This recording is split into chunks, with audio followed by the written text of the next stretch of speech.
Welcome to Keep Moving with your favorite Unk, Big Unk, and Eli. Uh, Hello. Happy Pride, Eli. Happy Pride. All right. Happy Pride. June 1st. Happy Pride. Great way to start anything. So, Eli and I started this show because I walked through Berlin, and while I was at the Olympic Stadium, I heard a voice, and it said, Keep moving. And this time I'm moving through this month of Pride with the kickoff of this show. But Eli, the Yes. NFL, the Washington Commanders, aka the Washington Redskins, many other groups They are celebrating Pride this month. But for me, love Pride. something's different. And it's not Oh, yeah. so much pride as it is. I think activities and sports are for everybody. I say that openly. I think everyone as a youth should be allowed to participate in whatever sport they so choose. But as we become older, rules are put into place to make sure that sports is equitable. Okay? Oftentimes it has been the for black Americans and those of socioeconomic less means than others, it has been the one thing that they can rely on to say, hey, we want a better quality of life, and to have that better quality of life, we participate in sports and activities that we deem, appropriate, and that we have these rules. And in these rules, there are two types of individuals. Those are the individuals who look at the gender or the sex in an equal way. And then there are those people who look at gender and sex as the abstract. And unfortunately, sports is not what we make it out to be. Sports is not that. Sports is more along the lines of sports is more along the lines of black and white. At least I believe they are. Elaborate. Elaborate on that. So, if sports are black and white, that means that sports are about athletes being able to compete. And if athletes are competing, that means they are competing in categories that are both fair and proportionate to their true lived lives. Does that make sense? Somewhat. It's still a little abstract to my mind. Um, how you're sort of focusing that. It's just a little broad for me. It's Okay. your All right. If you are if you were born a woman and you compete ah in a women's sport, there is most times an equal playing field, meaning that you are both born with the same genetic markers, and therefore the physical abilities should be somewhere within a set parameter, right? There are women who are faster than me. There are women that are faster than men. Absolutely. There are some women who are stronger than me, but there are not more women who are stronger than men. There are less women that are stronger than men because of the different chromosomes in which we have in our bodies. Over time, a person who is of transgender, who's living as a transgender person, can reduce or improve on either their T or their estrogen levels because they are taking a drug that gives them that body or that masculine look or that appeal. But when it comes to athletics, hormones are generally not approved because it can create an unequal playing field for someone in that sport. And oftentimes, the advocates who made the assumption that, well, trans women are women, and I go, sure, yeah, women, they're women, but they are not women in the same respect to sport, because sport Yeah. has clear standards for doping, drugging, and it's to prevent cheating. It's to prevent cheating. But now, Fundamentally, go ahead. I push back on your idea or framing, I should say, that sports has this base level equality to it, right? And I could push back in many ways. I could say, I think Michael Phelps shouldn't be allowed to swim because he has such a massive wingspan. It's completely I can't possibly compete with him just because physically I could train every day as much as I want, and I will never have as big of arms as him to be able to scoop as much water to move through the water as quickly as he Absolutely, absolutely, And- and that's not and, wrong. And so sports isn't about equality, No, right? It's specifically not that.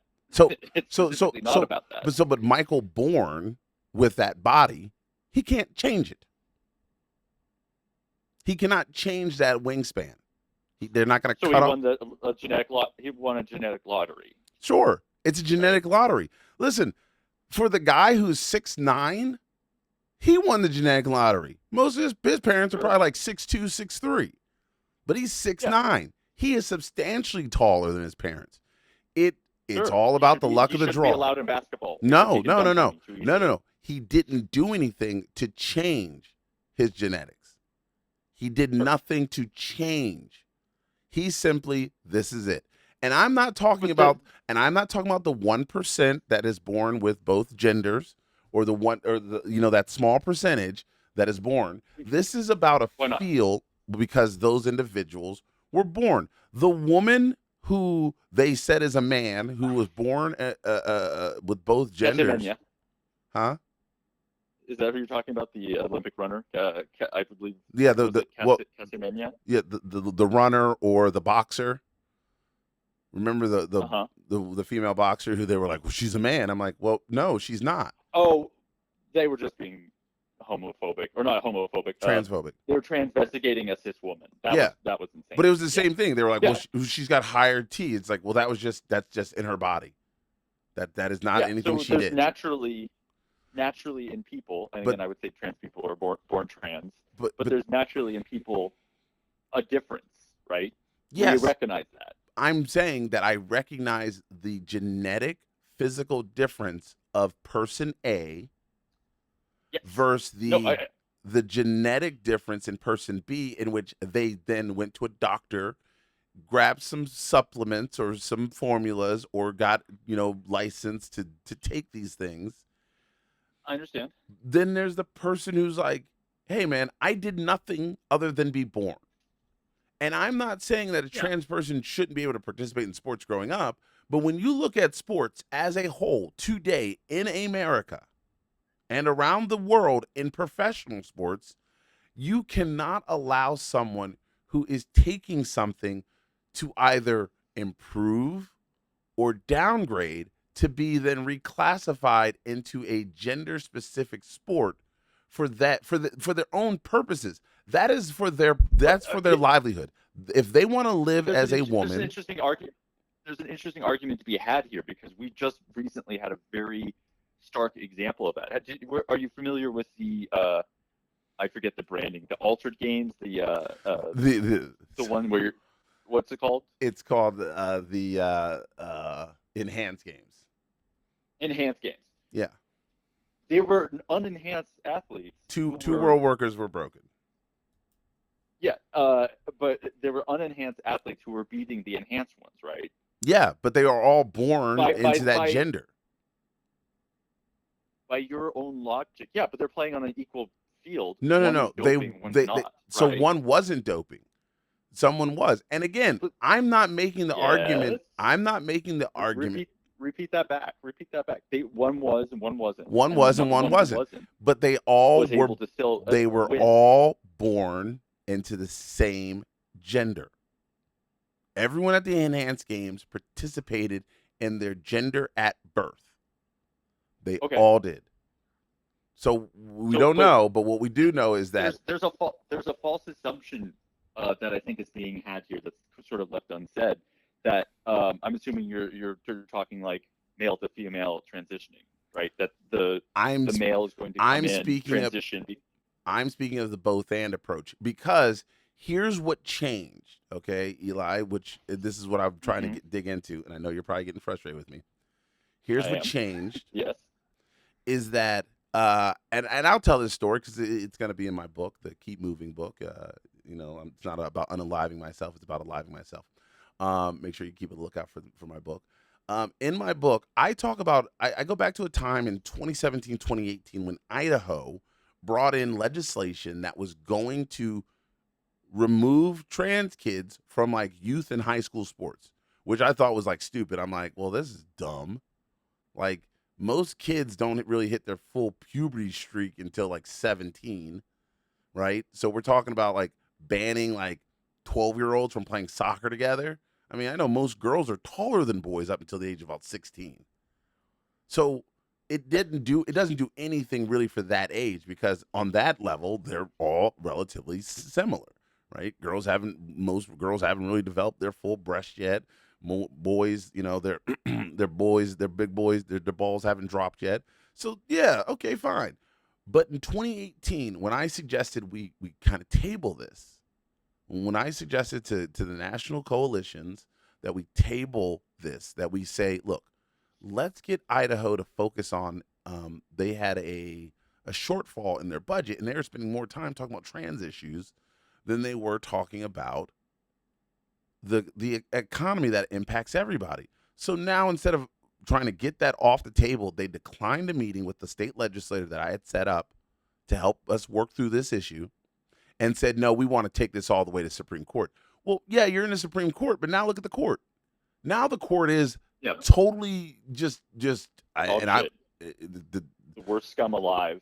People that like two people on the court right now are just criminals, I think, but I'm not going to say that their names, but I think they're two people that can be looked at as criminals.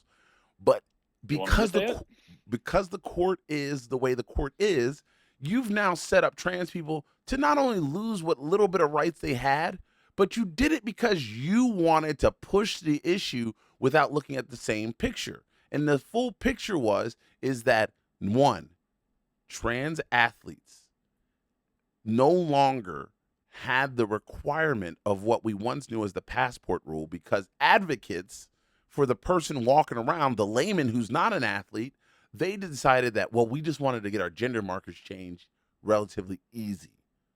And the government allowed that.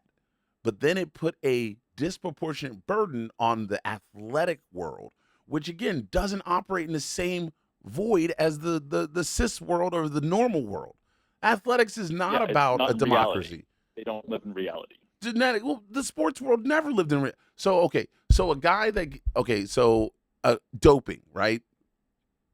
Lance Armstrong gets accused of doping because he takes his own blood out of his own body, because he trained at a higher altitude, and then he puts that same blood back into his body. Now, I'm like, blood doping, yeah. That seems weird, but you know what? All right, it's the rule. You can't do it. Lance, you're banned. We ban Lance Armstrong for life. He loses all his credit, all his credibility, everything. But now a trans individual can take, steroids, they can take estrogen, and because they're now taking this, we're supposed to let them into the sport. It's like, well, hold on. We told this guy over here he can't do something because it's an unfair advantage. There's a false assumption that now we let them do that and they're just going to clear up, right? But what we do for okay. Let me run a little bit with this. Let me run a little bit with this. That one swimming bitch. Okay. Cow, dumbass, Riley Gaines, right? That's her name. Mm-hmm. She came in 5th place and tied with a trans athlete, and has made a career out of crying about that. The unsaid part of that is, if the trans athlete wasn't there, she would have still come in 5th place. No.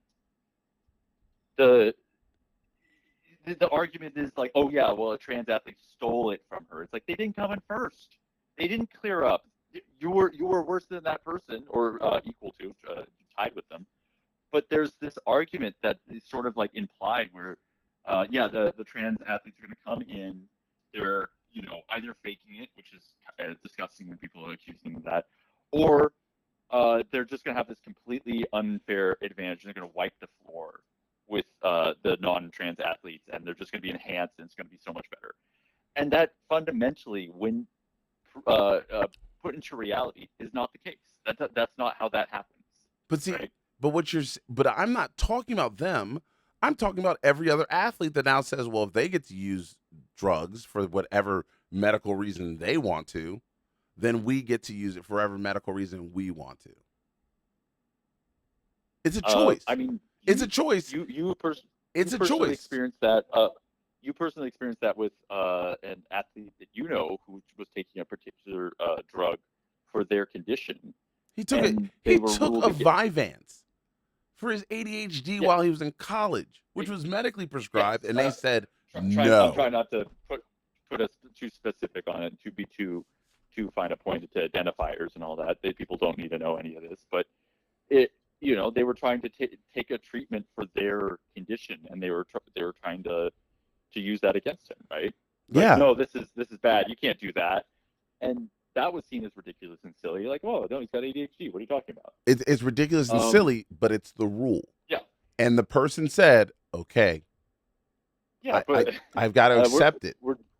We think it's dumb. Down into a fundamental thing where you are a big lover of the rules. I think you might agree to that. No. Yes, I like. You rules. like the rules.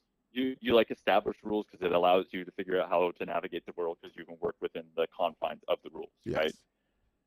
I see stupid rules and I'm not like, well, that's the law. I say, no, that's stupid. I'm against that. I think we should change that. I don't say we should be able to live in reality of our choosing and say, yeah, all dumb rules you can just ignore.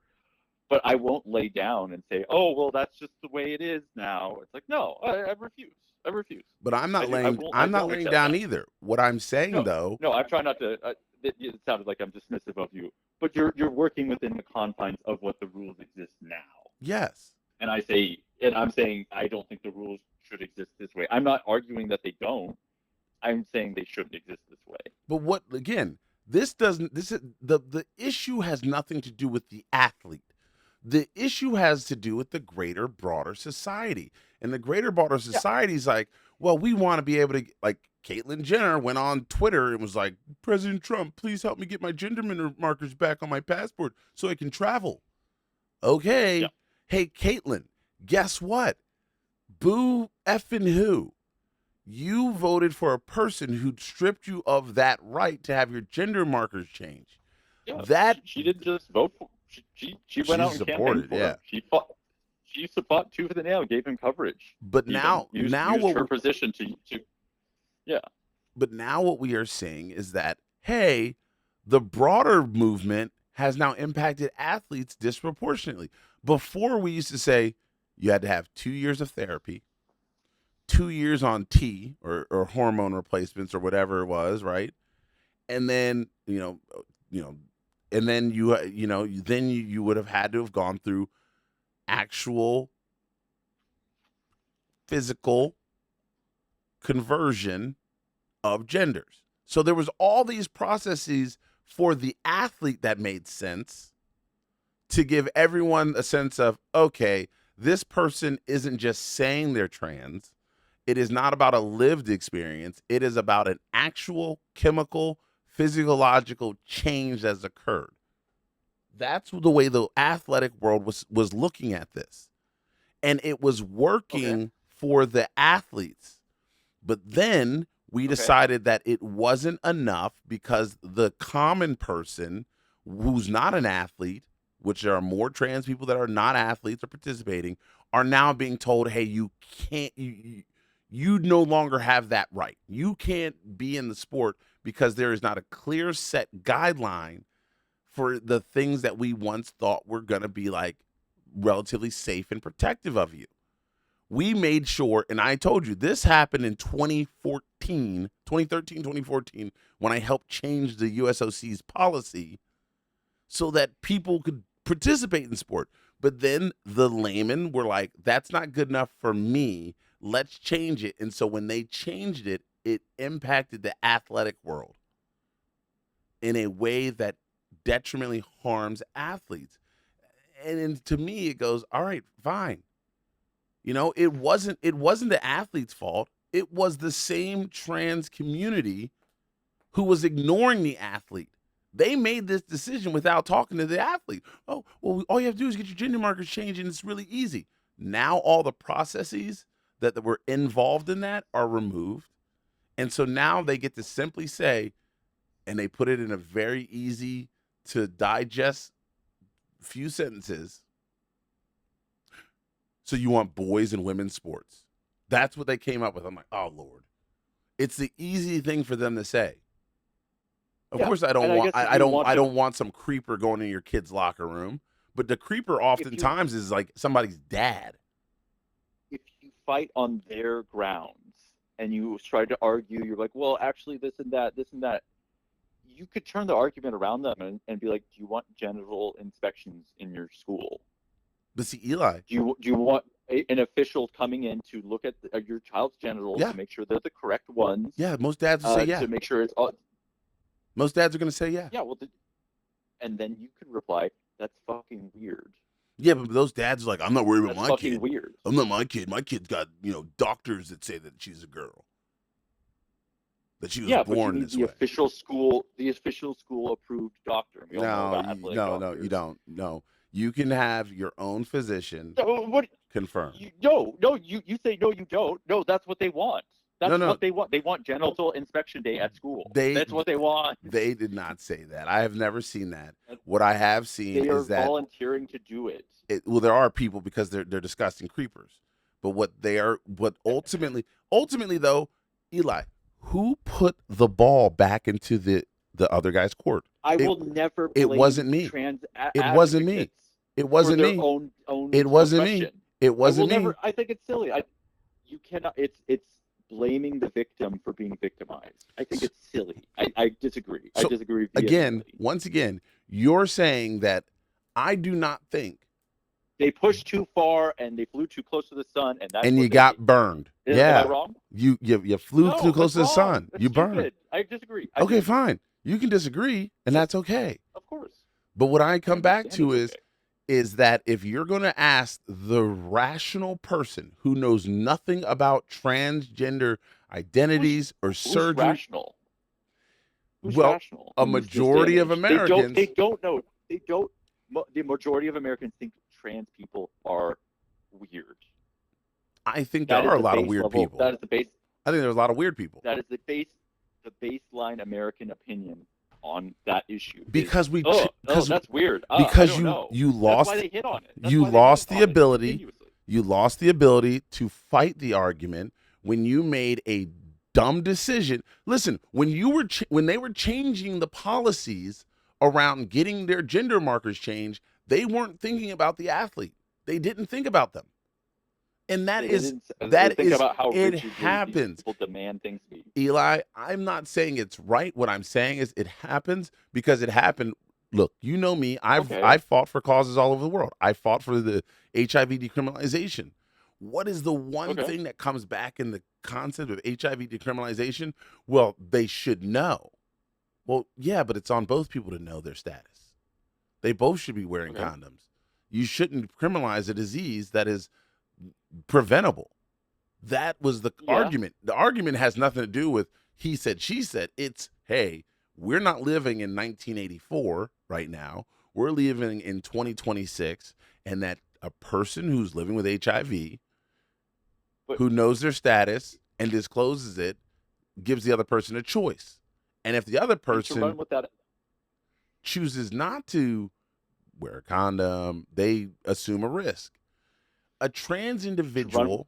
With that analogy, as gay men, we're not allowed to donate blood. No, that's not the truth. That's not the truth. And if you've had sexual contact with a man, is it in the last 90 days? Yeah, it's like 3 months. That much? Because last time it used to be a year. It's like 3 months or something like that. In the last 90 days, you haven't had relations with another man, then you're okay. So we're still living essentially in the 1980s from that perspective. But they test the blood. But that's they don't just like put it on the shelf. afterwards, like they did initially. But they're But rolling. we're still living in the wake of these old, antiquated rules You're that don't right. I'm actually not. protect I'm not. people. Again. I don't. I think it is a bad But to rule run to run with that because to run with that analogy, I think it's a bad rule because of medical science. Now, the individuals who chose to just say, if I feel like a woman, I should be allowed to get my gender markers changed, did not think about the trans person who has to actually prove that they are on these drugs for this medical reason, that they've gone through the physical if you were change. just But that's all if you the were things. just Those are all the things that were removed from this piece of policy. They removed those. So when you remove that, you took away the person's method to prove, hey, these are the things that I did. I did 2 years of this, I did 2 years of that, and I did this to get my gender markers changed so I could participate in sports. Now you're just saying, hey, I feel like a woman. And it's like, well, we have to let her compete. It's like, well, no, because now they've done nothing in terms of meeting a criteria where they're on the same level scientific playing field. They okay, didn't do that. actually, this is a really good point. This is a really good point. Do you know about the movie Lady Ballers? No, I've never seen it. Okay, it is a dog shit movie by Ben Shapiro and Co. that they put out a few years ago. That was basically like essentially what you're describing of just like a bunch of mediocre men coming together and being like, I feel like a man, ha ha, I'm gonna game the system and I'm gonna, beat everybody because all men, as we all know, are better at all sports than They're women. not. It's just, oh wait, are we saying this isn't a fact? No, I mentioned this in the beginning of my statements that yeah, there are women that run faster than me. There are women that are better at volleyball than me. There are women that are better at Yes, basketball yes, than yes, me. yes, yes, yes. But that's the assumption, right? The base assumption is like, oh, men are just going to come in and romp, right? They're going to just do professional basketball player women aren't as good as some like sloppy men who say that they're women. But the real crux of what the reason I'm bringing this all up is Ben Shapiro in an interview initially when they were talking about this stupid movie wanted to make it a documentary. They wanted to go find the supposed fake trans people who are running around clearing up in sports and or you could even try to put your own person, be like, I feel like a woman, I'm going to apply and be in the sport, right? And when they actually tried researching that to see if they could make a documentary out of it, that's not reality. That world doesn't exist. That person doesn't exist. That habitat for that to be able to happen doesn't exist. Yeah, So because they they had to get make they this get dumbass booted. movie instead. They had to make this dumbass movie instead. So the base concept, and this was a few years ago, when it was, I would say, even more permissive to trans people than it is now. It's incredibly hostile to trans people. Sports that didn't exist. That wasn't a thing then. So that's why I get frustrated when we're having this conversation. Be like, oh well, we're protecting against this thing. It's like this reality that doesn't exist. We're protecting against it. We need to, protect against fairies attacking me in the night. It's like, well, fairies don't exist. That's not going to happen. It's like, well, since I put in my fairy net, no fairy attacks happen. It's like, it didn't happen before. We're stopping something that wasn't a thing. So I get frustrated when the conversation is like, well, fairness, and we need to talk about people they're not taking the right drugs and all that stuff. It's like, fundamentally, this is just an obfuscation of what people actually are having issue with. We're talking about transports, and it's like, okay, yeah, but the trans people are also getting fucked over by high rent and grocery prices and gas being $5 a gallon. I think that's probably a more relevant issue to them than whether 3 trans people are playing sports in Utah or whatever, right? Okay. I don't know. I don't know. You know what I mean? Again, I'm not saying that you're wrong. What I'm saying is that we, as a society, as a greater society, have made the determination that these people need to have some sort of valid medical reasoning to be able to say, hey, look, this is why I'm doing this. This is why I'm moving. This is why I'm converting. Like that's what the 2 years was for, so that you don't have a public spectacle of this. But we remove Okay, we remove the privacy of someone being able to yeah. transition and convert into a public conversation because they failed. They wanted to make this a fight in the public sector, and they did not No, have they. I blame the you're advocates. blaming the victim. I'm blaming You're the blaming the well. victim. Time out. I'm blaming the advocates. I didn't say that the victim isn't the 12-year-old kid. The victim now, that's the victim. The victim's a 12-year-old kid. The advocate isn't. You're blaming the victim because Republicans want to politicize this issue because a lot of people don't know so anything let me tell about you this. trans people. So what about this? What about the fact that the advocates did not take into consideration they had to get public support first? It is the first level of what the civil rights movement showed. And let me tell you this, because I know it to be true, what they showed every other movement. They had to get the buy-in from others. Others.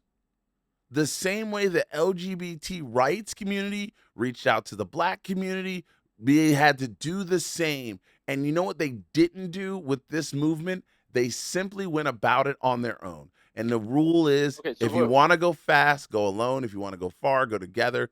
They chose to go alone. And that is what I mean. The advocates, not necessarily the victims. So what are you the arguing advocates. for? My argument is that you cannot move a movement forward. You can't move forward. You can't keep moving without moving towards your allies, getting your allies to buy in. You lost. Okay, you lost at the. Supposing okay, can we? They lost. They did things the wrong way. But suppose they did things the right way. What are you saying that it should be? What are the confines? Are you saying that's a negotiable thing? We could do this. We could do that. They did it the wrong way, and that's why we're here. We're here now. Because that's what you keep coming back to, though. They did it the wrong way, and that's why things are bad. They failed. I disagree. Failed. Well, that's fine. Disagree. That's fine. You can disagree, but as someone who has worked on advocacy movements, you have to get the buy-in from your stakeholders, and they didn't do that. Let's say they get the buy-in. They got the buy-in. Now they've got the buy-in. People are like, yeah, we are listening. No. What are the confines? What do you mean? Assuming they had, because I know your perspective is they didn't. They didn't, and that's the problem. But you're not going past the problem. You're like, well, they didn't do it. Okay. Oh, so they did it the right way. They did everything you're saying they should have done. So if they did everything they should have done, there would be less blowback. There's less blowback because that's true. Yeah, because now you've got messaging. You've got your message down. You know what you're saying. You own the narrative because you now get to determine what the narrative is. But we as a society, we as advocates, we as people who are fighting for trans equity lost the fight because we did not own the things we needed to own first, because there was a rush to get it done as opposed to a rush to make sure there are people on board.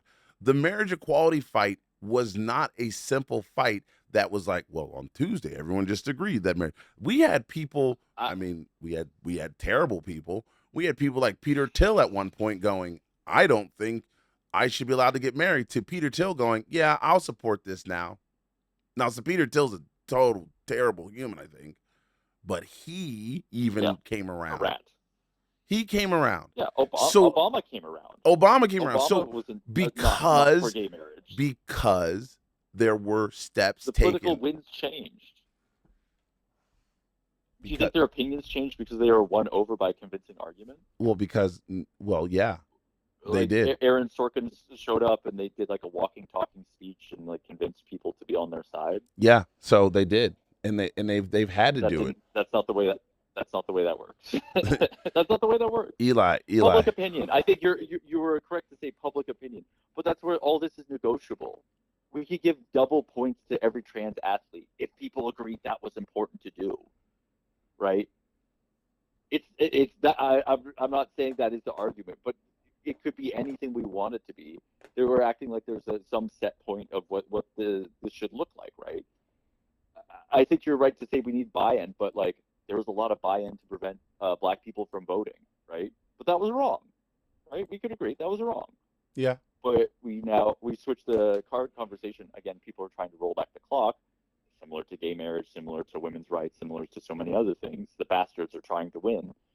But if you get people of good conscience to be like, yeah, actually, I think they should be allowed to do this or that or whatever, then you can move the conversation forward. And being stuck on, well, they did it the wrong way, they just wanted to force it through.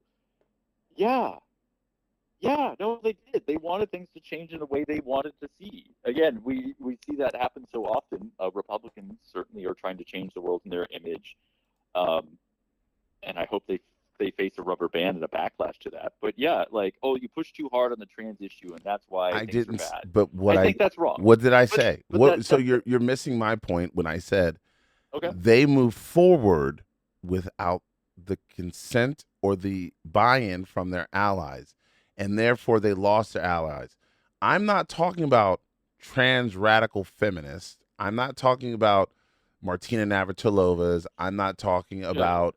I'm not talking about J.K. Wallings. Trans exclusionary. Yeah. All right, trans exclusion.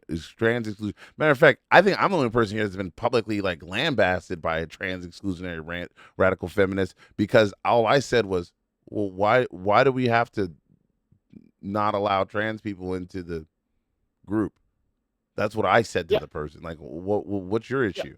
Like, it's a meeting. It's a meeting group. It's like human contact through like conversation. It had nothing to do with sports. But they were like, well, trans women are trying to be women now. And I'm like, well, all right, whatever. I mean, they're going to get jobs that belong to, cisgender women. I go, well, the only cis women that are applying for like food service handlers, I guess, are going to be impacted, because that's where a majority of trans women end up working. Not because they want to be there. Many of them have like high degrees. They just can't find other employment. So you're telling me that they should not get jobs like that involve their mind and not their body? That's where I'm at. I'm not talking about the trans athlete all the time per se. I'm talking about the person who wanted to get a job. There's a difference between wanting to get a job and feeling entitled to something that, hey, you're not entitled to. I cannot play on a women's basketball team because I suck at basketball. But I don't have the right to complain about, well, the standards to play basketball are too high. Sorry. I can't complain about that. The sport is the sport. It takes a ball into a hoop. I can't play. So now do I say, hey, reduce your standards so I can be in the NBA? Too many tall people? Too many people that got the genetic lot? I don't go back and argue that point. Let's pin down. You're reducing your standards. So someone who, this hypothetical trans athlete who's, they know ball, they really can break ankles, they can do all this stuff. Well, apparently they're up to standards, but except for this arbitrary one I'm deciding where it's like, well, okay, but you're too good. No, they're taking a drug. They're taking a drug that is banned by everyone else. Yeah, I guess I don't care. I'm sorry. That's fine. I get it. That's okay. You're no different than the Donald Trump supporter goes, I just don't care. I don't care. All right. Yeah, I'm the average person. I don't care. All right. Then you don't care. They're doing this. And that means the average person doesn't understand sport. They don't understand the nuances of sport. And so now they are left with holding the bag, saying, well, no. I just wanted what I wanted. Caitlyn Jenner got her passport because that's what she wanted. Now a trans person that played sports. She was advocating for the leopards to eat her face and then was surprised when it happened. Trans people saying, I want to be like in sports is not the same thing. I don't think that's a fair comparison. Okay. Well, I'm just saying. But I do have to say I am getting fully ADHD'd out. Not that this conversation isn't the most interesting, but did you want to put a... Yeah, well, you know what? Here's the cap I'm going to put on it. Eli, for as much as I want to support the trans movement and trans individuals, I do not feel that the sports movement is necessarily the movement to lay waste to it all. it is a less than 1% of the population that that somehow has taken up 80% of the conversation. I think that is stupid. I think it is dumb Yeah. on the highest level. I think that if Yeah. we are going to have a conversation about athletics, we need to have complete athletic reform, because athletes are now professional from college on up. Man, fuck, high school on up, because they can get NIL deals. And if that's the case, Yeah. then we need to talk about how do we completely reform how athletics is worked on, and do we need to have this separate but equal clause that trans athletes need to have their own league? Oh God, he But said the line. what Oh shit. this weird Separate but equal. Boy, I've heard that one before. That yeah, rhymes with something I've heard before. I know, right? And that's why I said, for me, there is nuance to this. There are conversations to be had. Yes. Yeah. As a cap I would like to put on this is, we're running up against some societal ills of the financialization of sport, where is money involved, and you don't want an unfair competition. And there's certain people who are very invested in other people being able to or not being able to play a certain sport. But that conversation taking up 80% of the air is very intentional, because it's very polarizing. You're seeing how passionately you and I are talking about this, and it's because I think it's used by people who don't have the best intentions, who know this is a polarizing issue, to try to use it as a wedge to be like, well, I don't know how I feel about that. It's like, okay, yeah, want trans people in sports, and that's why we should put them all in camps. That's kind of the unsaid part, right? And I'm not saying you're advocating for that. Certainly, I'm not advocating for that. But that's why the conversation is they keep going back to it, because it's safe ground. They feel like it's safe ground for them to fight on. That this is an issue. They can't fight on the economy. They're shit on the economy. They can't fight on war because they're starting wars. They can fight on this one because people are like, well, I don't know how I feel about that. Yeah, I don't care which way sports goes. I don't think it should be the main conversation. I don't think trans people think about this as much as these fucking psychopaths. But the advocates do. The ACLU wanted to put in the lawsuit. The NLC, National Center for Lesbian Rights, wanted to put it in the issue. Trans women, you split a community. You split a community because you were like, well, this is what we want. It's like, well, you didn't talk to your community first. You didn't have buy-in from your own people. And so now you've split the few that you had to now there are so many people that will just go on Fox News and just bash other folks. Yeah. And I guess to that I say, I don't know. There are outlines that need to be figured out. But certainly, I think excluding trans people from professional sports is not the move. I don't agree with that. Nobody has the right to sports. Nobody. It is not a democracy. It just doesn't work that way, and so it is what it is.